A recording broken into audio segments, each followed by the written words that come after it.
今年3月11号，13届全国人大4次会议高票通过《全国人民代表大会关于完善香港特别行政区选举制度的决定》。根据决定，香港特区完成了完善选举制度的本地立法。周日，香港迎来完善选举制度后的首场选举，也就是香港特区选委会的选举。行政长官林郑月娥表示，这场选举是3场重要选举的第1场，为香港打开了新局面。不少参选人及选民表示，希望选举后的香港社会能团结起来，向由治及兴稳步迈进。来看看深圳卫视驻港记者秦月现场发回的报道。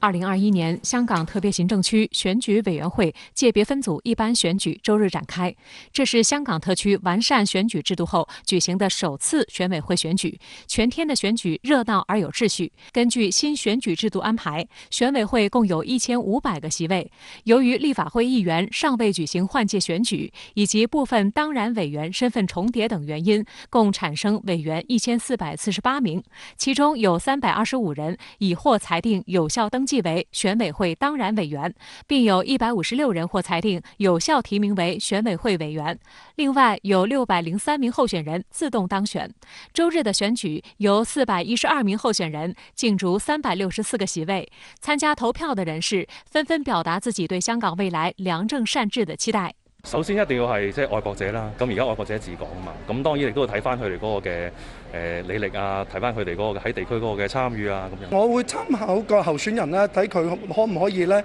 就會喺民生事務上面啦，會唔會聚焦啦？第二樣嘢，睇下佢會唔會集中想辦法啦，推動特區政府咧可以解決一啲譬如住屋啊、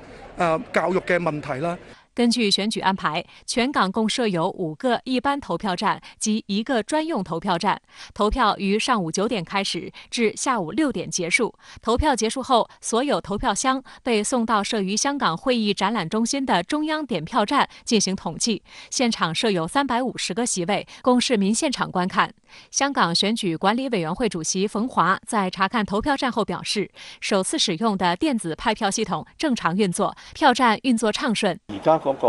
選舉嘅制度嘅建構係變咗嘅，但係仍然佢好重要，因為呢個委員會嘅職能咧係除咗提名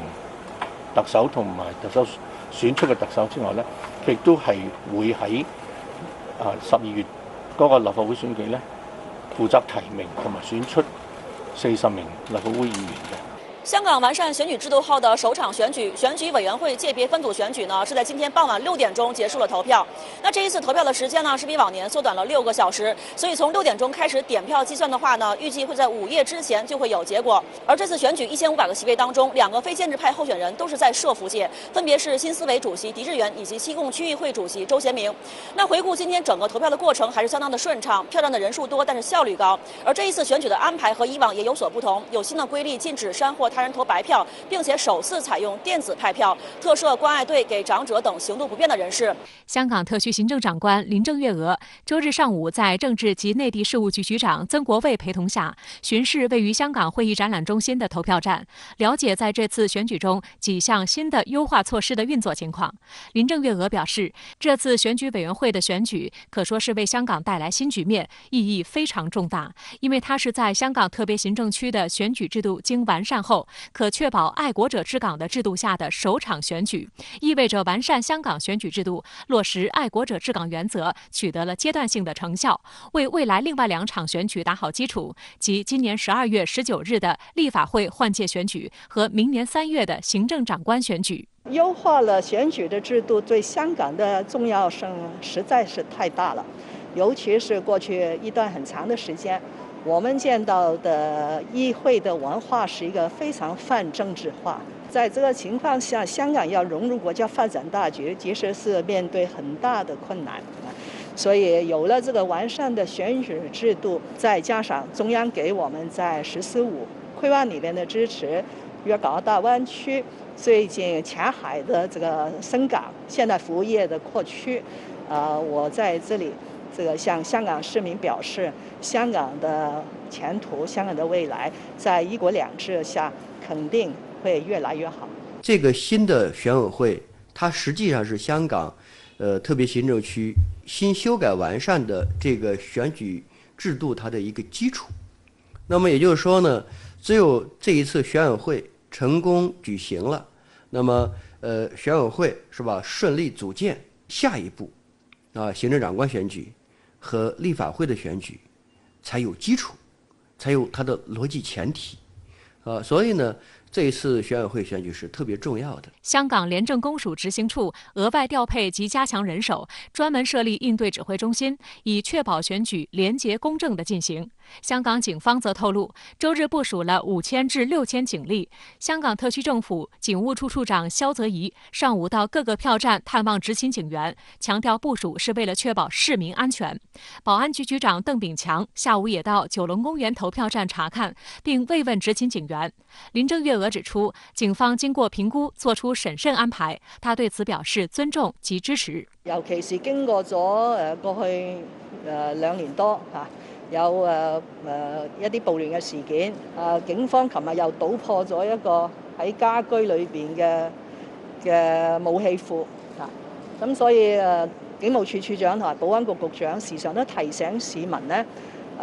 唔好掉以輕心，可能仲有一啲潛伏嘅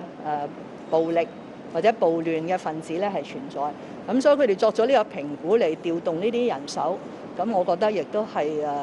佢職責所在。政治及内地事务局局长曾国卫表示，新的选举制度设计符合香港的实际情况，完善选举制度主要是要体现和落实好爱国者治港，必须由爱国爱港人士来牢牢掌握政权，这样才有机会让香港重新回到一国两制的初心正轨。他表示，这次选举的整个设计非常完善，选委会由1200个席位增至1500个席位，也具备可说是整个香港的缩影，代表每个市民的整體利益，香港的根本利益。亦都增加咗嗰個廣泛代表性，亦都係提高咗嗰個均衡參與之外咧，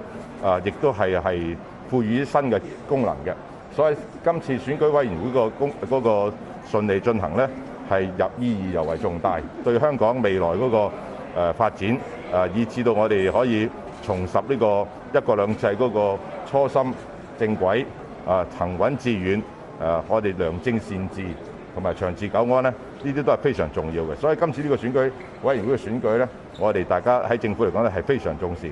亦都係希望市民呢係即係大家去都重視呢場選舉因為關係到未來每一位市民都係非常重要嘅。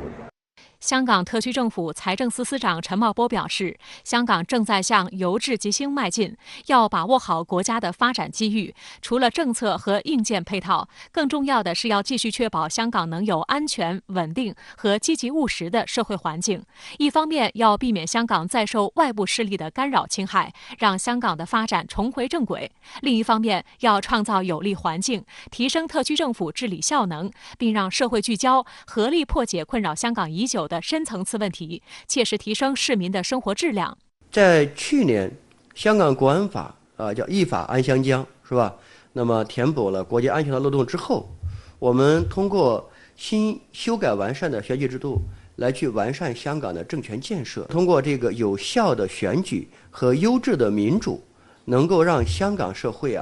恢复社会稳定，能够很好的维护国家安全。只有这样子的话，香港各个方面才能够集中精力去关注香港普通老百姓具体的民生问题。一句话吧，就是只有恢复了社会的稳定，恢复香港整个社会的有效治理，香港的老百姓才有好日子过。香港基本法委员会委员、立法会议员梁美芬表示，周日的选举整体顺畅，与2019年区议会选举时有不少黑暴分子在票站外捣乱的情形形成鲜明对比。梁美芬认为，新的选举制度能够更加贯彻基本法均衡参与的原则，更能吸纳很多过去因为担心陷入政治泥浆摔跤而不敢参与选举的政治人才出任选委，例如大学校长、院士和行业泰斗等。他指出，过去的选举制度令一些毫无政绩、只打着政治口号甚至激进蓝炒的人掌握区议会拨款、立法会审议法案、财政预算案和选出特首的权利，对香港的祸害大众有目共睹。爱国者治理在任何一个国家都是基本的常识。对于香港来讲呢，爱国者治港就具有更加重要的意义了。把那些不爱国、不爱港的人，把那些反中乱港分子，全部排除在香港特区的治理架构之外。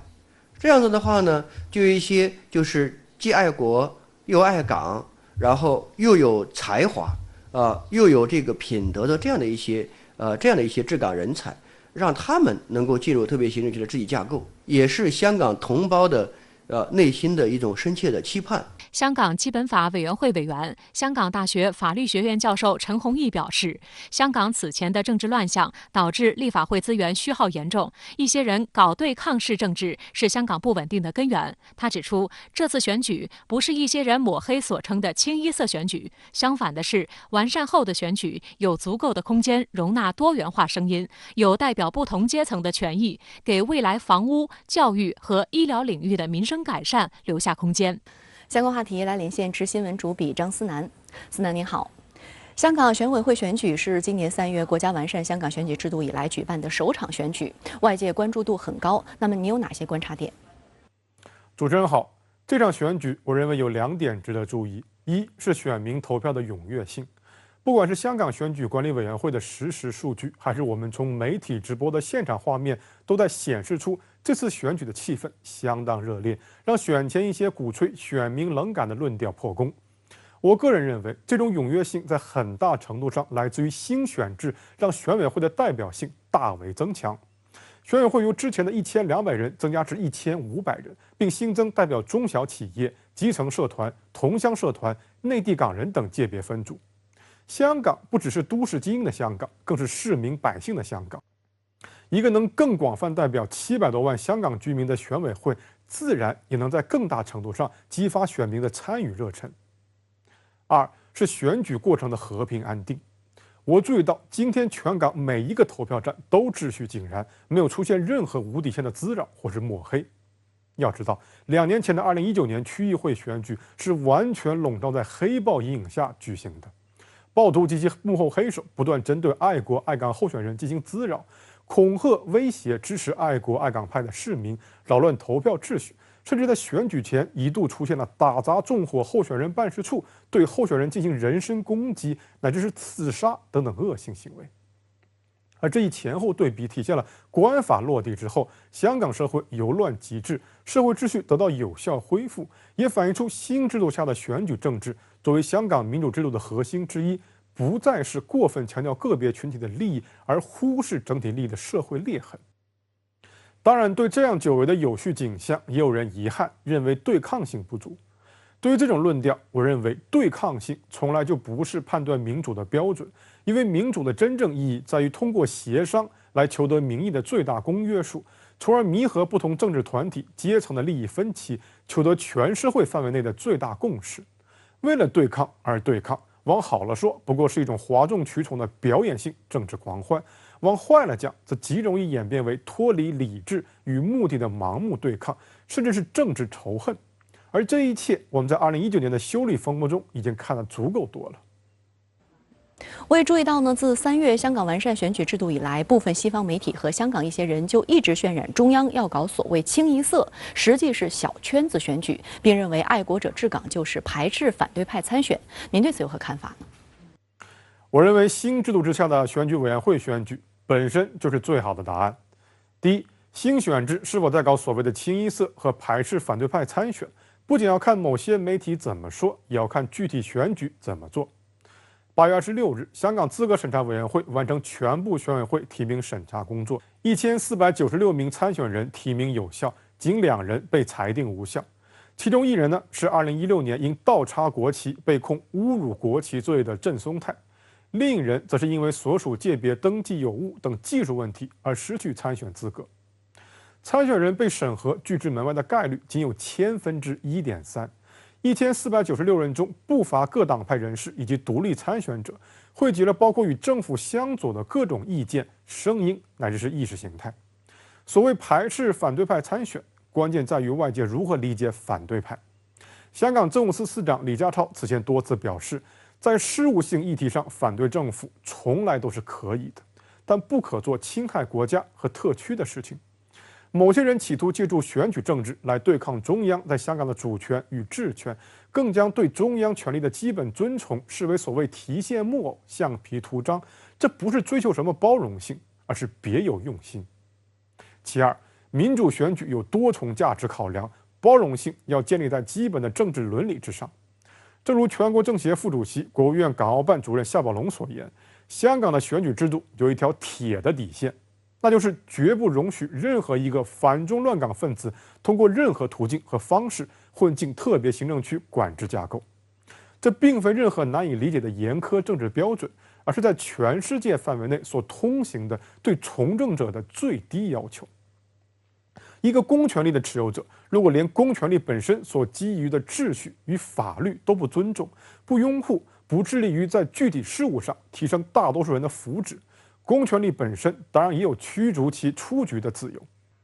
此次选举之后，香港社会将迈入一个新的历史发展阶段，而处于这个新阶段的前夜，面对一些港人的不适应或是迷茫，我们也应当给予最大程度的宽容与理解。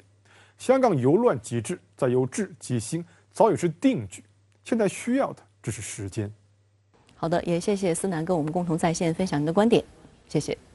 法国继续就澳大利亚终止与法国签订的潜艇建造合约，批评澳大利亚及美国。法国政府发言人称，未来数天内，法国总统马克龙将与美国总统拜登通话。外长勒德里昂更以危机来形容法国与澳大利亚及美国的关系。而随着越来越多的细节被披露，人们发现美英澳的做法非常不地道，让法国从头到尾都被蒙在鼓中。这些秘密会谈和隐藏的议程的结果就是一场爆炸，导致了美国与最古老盟友的信任破裂。来看看报道。澳大利亚在与美英组成印太安全联盟后，终止与法国签署总值600亿美元建造潜艇的合约，触发的外交风波持续。法国继召回驻澳大利亚及驻美国大使后，外长勒德里昂周六以危机形容法国与澳大利亚及美国的关系，指召回驻两国大使反映危机强烈，强调盟友之间不应存有口是心非、藐视及谎言。mensonge, il y a eu duplicité, il y a eu rupture majeure de confiance, il y a eu mépris. Donc ça ne va pas entre nous, ça ne va pas du tout. Ça veut dire qu'il y a crise. 勒德里昂表示，法国总统马克龙从未与美国总统拜登谈及澳潜艇合约问题，但他认为拜登的行为跟前总统特朗普相似，区别只是拜登没有在网上贴文，而拜登发表的声明令人难以接受。勒德里昂强调，此次是法国首次召回驻美大使，是非常具有象征性的行动，凸显法方相当不高兴。他又称，由于知道英国只是配角，因此不召回驻英大使。北约军事委员会主席鲍尔则淡化事件对北约造成内讧的影响。Australia is a partner, but it's not part of the NATO organization. It will not have an effect, as far as I can see, on the military cooperation within NATO. 澳大利亚外长佩恩早前表示，对于法国召回大使感到遗憾，强调澳大利亚做法是考虑国家安全利益，希望澳法两国保持联系。因为我们从这个事情上可以看出，澳大利亚在美国整个的战略棋盘上的位置要高于法国，因为在美国战略重心向印太转移这种背景下，在他把中国作为一个主要的战略对手的这种情况下，澳大利亚它的这个价值在进一步的上升。美英澳组成的印太小北约自成立第一天起就被质疑和批评，三边安全联盟也充分暴露出美国的不可靠以及其盟友关系的脆弱。几个月前，美国领导人访问欧洲时，为了修复特朗普政府的美国优先给盟友关系造成的伤害，明确释放了美国回来了的信息。美方日益将战略重心转向所谓印太地区，然而围绕澳大利亚建造核潜艇而起的纷争，对美国盟友来说不是一记警钟，回来的还是霸主，回来的还是美国优先。不仅如此，随着越来越多的细节被披露，让人们看到美澳的做法非常不地道。据美国《纽约时报》周五报道，美澳此前从未告知法国有关核潜艇建造的新计划，直到美英澳正式宣布消息前数小时，法国才从美国白宫一名高级官员处获知该消息。据报道，拜登上台后不久，澳大利亚就开始与白宫接洽，表示已经决定退出与法国在2016年达成的一项价值近600亿美元协议。报道称，澳大利亚担心传统动力的法国潜艇在交付时已经过时，而英美设计的可安静航行的核潜艇可以降低在巡逻时被发现的风险。但根据熟悉美澳之间交谈的官员说，美国和澳大利亚官员一致认为，如果法国听到风声，得知他们史上最大国防合同将被叫停，肯定会试图阻拦。因此，美澳决定把这项工作留给一小部分官员去做，对法国人只字不提。纽约时报还详细回忆到，拜登6月在 G7 首脑峰会上与马克龙的亲密聊天中没有提起计划。同日，拜登还与莫里森和英国首相约翰逊进行3方会谈，事后只发表含糊声明，称深化3国政府之间的战略合作，应对印太地区不断变化的国防环境。3天之后，莫里森也与马克龙会面，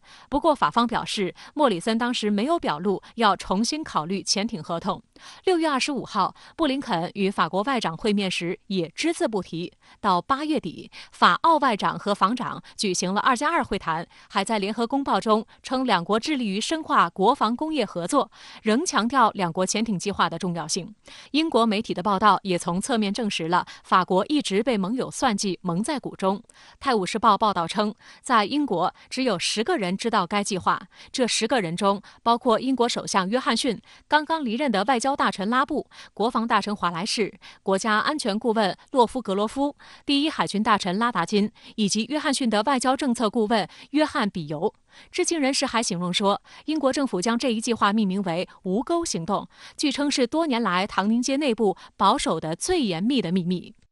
除了法国，也有越来越多亚太国家担心澳大利亚穷兵黩武的势头会影响到地区和平。马来西亚总理伊斯梅尔周五与澳大利亚总理莫里森通话，表达对印太安全联盟的关注。他担心向澳大利亚提供核动力潜艇的协议可能引发该地区的核军备竞赛。除了马来西亚，印尼的反应颇为强烈。印度尼西亚周五对澳大利亚要服役核潜艇表达担忧和警告。印尼外交部表示，密切关注该地区持续不断的军备竞赛和军力投射，提醒澳方应该尊重国际法。值得一提的是，澳大利亚总理莫里森准备前往印尼的行程被取消，这显然表达了印尼十分强硬的态度。印度尼西亚是世界上最大的群岛国家，也是东盟强国之一。印尼与澳大利亚隔海相望，如果未来澳方打算军事介入南海，那势必会影响到印尼地区的安全。观察认为，美英帮助澳大利亚打造的核潜艇是让印尼辗转难眠的那把匕首。面对印尼方面的发声，澳方又开始装糊涂。据悉尼先驱晨报报道，澳大利亚政府官员认为，澳大利亚和印尼领导人未能会面与该国的核潜艇计划没有关系。澳方认为，堪培拉与雅加达之间的外交关系是近几十年来最好的。就在上周，澳大利亚国防部长彼得达顿和外交部长马丽斯佩恩将印尼首都雅加达作为他们海外访问之旅的第一站，随后他们访问了印度、韩国和美国。而澳大利亚前外交官布鲁斯·黑格就警告说，澳大利亚现在被亚洲和欧洲孤立，该地区对莫里森做出的潜艇决定感到愤怒。他指责莫里森说，他昨天说该地区支持这项协议是在撒谎。澳大利亚它的军事能力增强之后，它会更加积极地介入到南海问题，那么对地区的形势的影响也是非常大。此外，它会进一步的加剧这种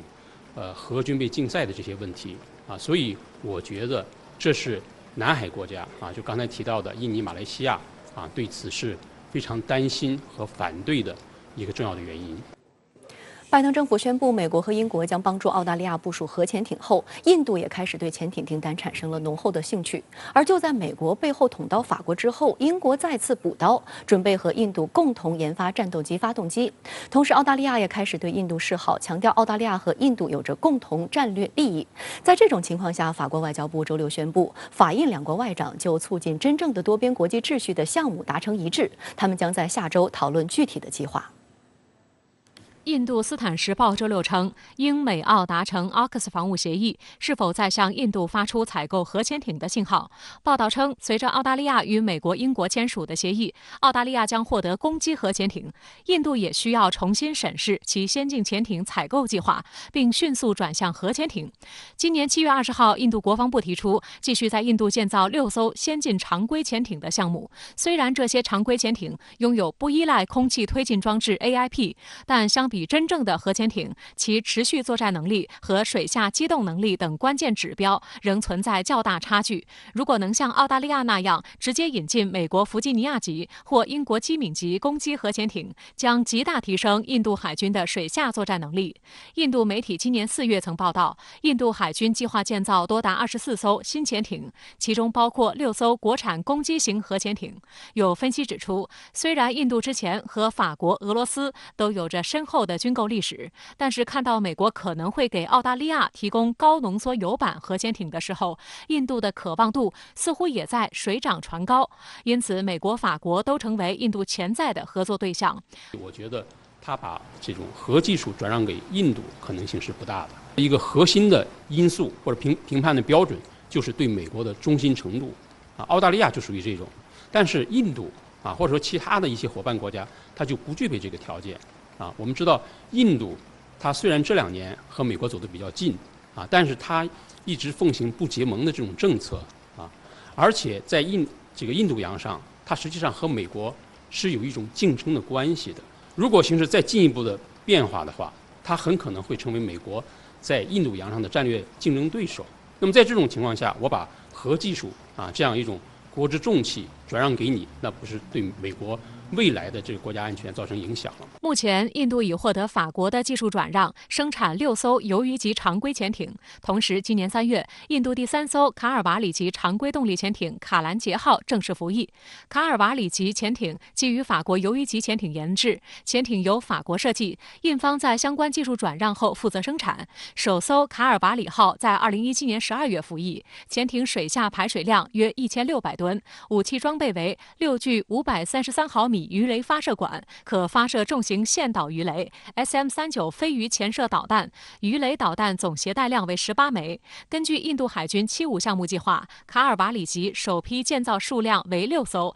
项目由印法合作负责开发，总投资约合33亿美元。同时，值得注意的是，路透社报道称，在法国政府决定召回驻美澳大使后1天，法国外交部周6发表声明，法国外长勒德里昂与印度外长苏杰生当天通电话，双方在通话中同意深化两国战略伙伴关系。他们将在下周讨论具体的计划。印度是法国在南亚最为重要的合作伙伴以及武器买家。10年来，印度订购了法国130亿欧元的武器，而法国是欧洲第一个推出印太战略的国家。外交政策分析称，法国一直参与印太地区事务，并推动与澳大利亚和印度建立区域3边联盟。但如今，法国将澳大利亚的决定视为背叛，而印度政府此时却渴望为法国尽一份力。因此，印度有强烈的愿望将法国留在这里，并寻求增强海上军事合作的方法。其中一种方法就是选择法国作为其采购新潜艇的合作伙伴。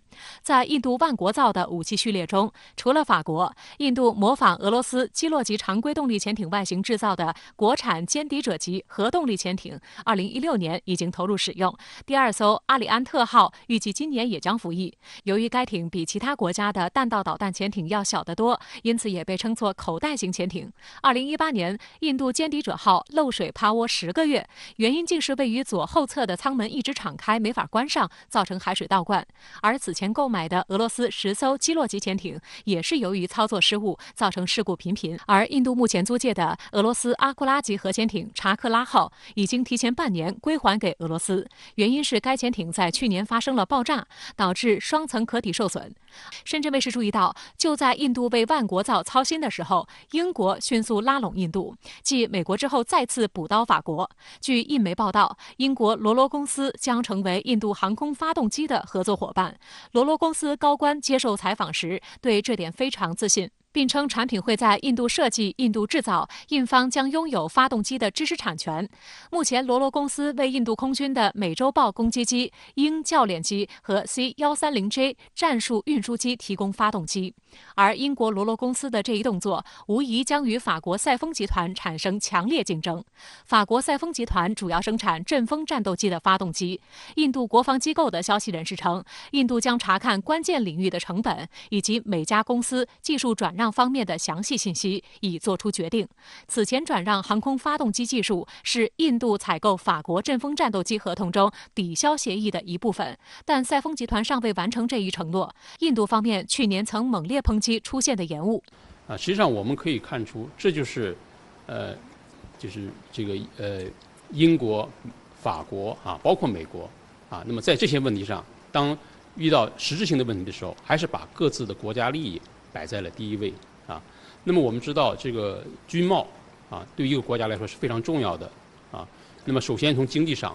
它的利润非常大通过这样的一种这个武器的出口、武器技术的出口，它可以获得巨大的经济利益另外，它也是一种安全领域的重大事件它可以通过这样一种方式来拉紧盟友拉紧伙伴国家。此外，澳大利亚也在试图拉拢印度。据印媒周五报道，澳驻新德里高级专员巴里·奥法雷尔表示，澳大利亚在与美国和英国建立美英澳防务协定之前，一直让印度参与其中。奥法雷尔称，英澳防务协定将增强地区合作伙伴的战略能力，包括印度。协定宣布前，澳总理、外长和防长都分别与印方高官进行会谈，向印度通报了这一协定。相关话题来连线特约评论员石红。石先生您好，美英澳组成奥斯联盟，美英将向澳大利亚提供核潜艇技术，那么这会带来什么样的影响呢？首先呢，这是对核不扩散机制的破坏，将会加剧呢核军备竞赛。核潜艇呢是与核武器相似的高度敏感的核技术装备，美英呢公然向澳大利亚呢提供核潜艇技术，这是对不扩散核武器条约赤裸裸的蔑视。美英在核不扩散方面的双重标准呢，势必导致呢越来越多的国家和地区谋求核技术，世界呢也将会因此呢出现了新一轮的核军备竞赛。对此呢，马来西亚总理呢伊斯梅尔·萨布里呢已经发出警告。其次呢，将会导致地区安全局势呢愈发严峻。澳大利亚呢和周边国家的关系都比较差，如果澳大利亚呢拥有核潜艇，显然会让周边国家感受到强烈的威胁。不仅如此呢，美英向澳大利亚呢提供核潜艇技术，也标志着美英澳现在是结成了前所未有的军事同盟。这将给呢印太地区安全局势呢带来更大的破坏。不要以为美英澳此举呢只是为了遏制中国，而是呢在对整个的印太地区国家呢进行威慑。因为呢前一段时间呢，美国极力拉拢了南海周边国家，却始终呢无法得逞，这使得呢美国就恼羞成怒了。于是呢，现在通过和英澳结盟，向澳大利亚呢提供核潜艇技术，威逼呢南海周边国家呢选边站队。说白了，美国现在的态度呢就是顺我者昌，逆我者亡。美英向澳大利亚提供核潜艇技术，而澳大利亚为此撕毁了和法国签订的潜艇采购合同。法国则以召回其驻美国澳大利亚大使、取消庆祝法国在切萨皮克湾战役胜利的庆祝活动等方式来表达强烈不满。那么美法关系会因此撕裂吗？美国现在出手截胡，抢了法国的大蛋糕，法国自然非常生气了。法国现在所采取的一系列的举措，也的确给人以美法关系严重受损的感觉。然而呢，我们仔细分析一下，则会发现法国呢虽然愤怒，但是不会因此和美国把关系搞僵。最大的原因呢，在于欧洲的安全严重的依赖美国，法国没有和美国撕破脸的底气。在特朗普上台之后呢，是公开喊出来美国优先，对盟友连抽带打。但是呢，包括法国在内的整个欧洲对美国呢一直忍气吞声。因此呢，美国很清楚欧洲呢离不开自己。美国这次呢出手抢了法国的大蛋糕，那事先呢是必然考虑了法国的强烈反应。在我看来法国现在这么做呢，也就是给自己找回点面子，对美法关系带来的实质影响呢有限。实际上这次事件带来的最大影响不是美法关系，而是呢美国在盟友心目中的形象将进一步的垮塌。全世界呢现在都看得很清楚嘛，美国为了自己的利益呢已经变得越来越自私，吃相呢十分难看。跟着这样一位呢随时可能抛弃自己，随时可能抢自己蛋糕的老大，心里边还能够踏实的寥寥无几。因此呢，接下来美国拉帮结派搞同盟的难度呢会越来越大。印度斯坦时报日前称，美英澳组成 AUKUS 向印度发出可以采购核潜艇的信号。那么您对此是如何看呢？美英向澳大利亚呢提供核潜艇技术，计划帮澳大利亚呢建造8艘核潜艇，这必然呢刺激印度加大核潜艇发展力度。但是呢，美英基本不会呢向印度呢提供核潜艇技术，因为呢印度和美英的关系根本达不到五眼联盟那种程度。印度呢是在冷战之后才入了美国的眼，但是呢到现在印度也没有完全倒向美国。例如呢，在军备采购方面还是呢多元化路线，在政治上呢还有很强的自主性。这种情况下呢，美英不可能呢向印度提供核潜艇技术。然而呢，印度受美英向澳大利亚呢提供核潜艇技术的刺激，进一步加大呢核潜艇发展的力度，却是毫无疑问的。印度呢在10多年前就已经掌握了核潜艇技术，并且建造完成了2艘歼敌者级核潜艇，其中呢首艇在2016年就已服役，第2艘呢计划在明年服役。此外呢，印度多年来还从俄罗斯呢租借攻击核潜艇，因此呢，印度今后将会继续呢立足国内发展核潜艇技术。但是呢，对外引进先进核潜艇技术的意向也将会呢更强烈，特别是俄法很可能会成为印度呢竭力争取核潜艇技术的2个国家。从技术上讲呢，俄法的核潜艇呢，并不逊色于美英。从关系上讲呢，俄法之前都向印度出口了常规潜艇。之前呢，在核潜艇技术的出口问题上，大家呢还都存在着很大的顾虑。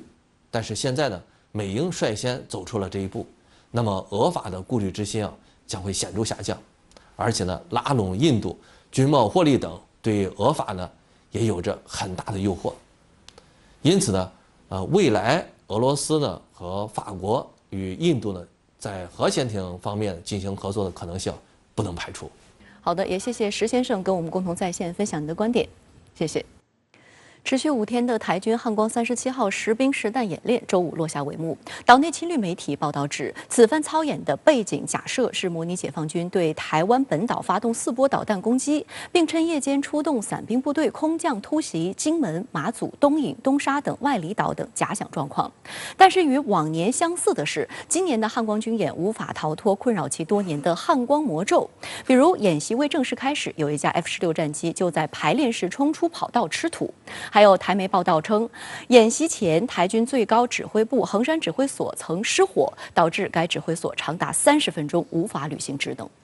台军本周展开1年1度的汉光演习，但预演期间以意外频生，依旧无法逃脱汉光魔咒。8月31号，一架 F-16战机在演练时冲出跑道，机头插进草地吃土，虽无人员伤亡，但尴尬过程遭民众目睹。随后不久，台媒更爆料，台军作战最高指挥中心的台军联合作战指挥中心，俗称衡山指挥所发生火警，导致指挥所失能30分钟。对此，台防务部门辩解称，当日厂商实施例行性作业维护时造成瞬间火花，所谓失能30分钟不是事实。衡山指挥所里面不仅有最先进的仪器，也是当解放军对台进行海空巡航时，台军紧盯解放军动态及台海周边的情资的重要基地。汉光37号演习实兵验证的军令就是由衡山指挥所发出。汉光演习主要是体现民进党所谓的强军战略，同时要向美国这些所谓的西方民主伙伴来显示他自己愿意为所谓的价值观而战的一种力量。但是呢，从实际上的两岸的发展的趋势来看，台军其实在这个领域里面已经是越来越脆弱了。台军为什么显得如此的文田武息？大家都知道一个毛病，那就是在错误的战略下所引领的建军方略，实际上已经为这些事故埋下了伏笔。今年的汉光37号演习由于疫情影响，从原本的7月推迟到了9月，并最终在周一正式开始，但规模有所缩小。台军方面声称，今年的演习有2大亮点：一是新成立、首次参与汉光演习的台海军海锋大队机动2中队，配备台中山科学院研制的雄风3、雄风2导弹的机动发射车组单位，验证作战效能。台湾地区领导人蔡英文日前曾在视察海锋大队的导弹吊挂训练时提及，机动2中队不仅是高科技兵种，更因机动性强、隐匿性高、在不对称作战上扮演重要角色。另外，周三举行的屏东佳东战备道演练也号称是最大亮点之一，由经国号 F-16V 和幻影2000等战机及 E-2K 预警机依次降落，是首次有战机降落佳东战备跑道。绿媒在报道中渲染称，解放军近年频以战机、船舰进入台湾西南防空识别区，更不时逾越所谓海峡中线，甚至进入台湾东南方海空域。此次除验证西南空域战术战法外，并模拟屏东军用机场跑道被炸，战机改起降佳东战备道再整补。据悉，位于屏东的佳东战备道属于一般民间道路，为南来北往的要道之一。有台湾学者称，类似的公路战备道可抵消大陆精准弹药对机场的威胁，确保台军制空战机的操作弹性。针对民进党当局在汉光演习中设想受到大陆方面攻击，在高速公路上进行机降训练，国台办发言人朱凤莲周三在记者会中回应表示，民进党当局搞任何以武谋独的行径都注定要失败。岛内舆论对台军的演习背景设定也有不同的看法。首先是对解放军第一击的过时想象。事实上，依据解放军的打击能力，不止台湾西部机场会被瘫痪，各战备道同样无法幸免。中时电子报的文章提出问题：解放军第一击来的有多快？如果真有第一击，这个打击来的必然如电光火石般迅速。瞬间，电磁脉冲弹、各种导弹和火炮同时降临，后面才是战斗机打击、无人机扫荡作战和战果评估。在这种情形之下，战力保存、整体防空、联合制海、联合防卫戏码怎么还演得下去？文章称，演习要贴近实战才有意义，否则去头去尾，只捡我爱吃的，演我爱看的，根本就是集体欺骗。像这些战备道本身，它的起降容量是有限的，同时也要考虑到，如果在战时的话，这些战备道必然被民间车辆阻塞，还有相关的配套的起降灯光、救援、填补等等配套力量的就位是否齐全，都会影响到的使用。还是那句话，演习一定要按照最严酷、最接近实战的环境来进行设计。事实上，为配合汉光军演，民进党不断炒作所谓的大陆威胁。岛内绿媒称，根据防务部门公开的记录，解放军在汉光演习期间每天派遣战机扰台，演习结束后也依旧。周日，台空军发布动态声称，有3架解放军军机于当天上午进入所谓的台湾西南防空识别区。对于解放军在台海周边的军事行动，东部战区新闻发言人张春辉此前曾表示，台湾及其附属岛屿是中国领土神圣不可分割的一部分，中国军队战备巡航完全正当合法，是针对当前台海安全形势和维护国家主权需要采取的必要行动。张春辉还强调，战区部队有决心、有能力挫败一切台独分裂活动，坚决捍卫国家主权安全和领土完整，坚决维护台海地区和平稳定。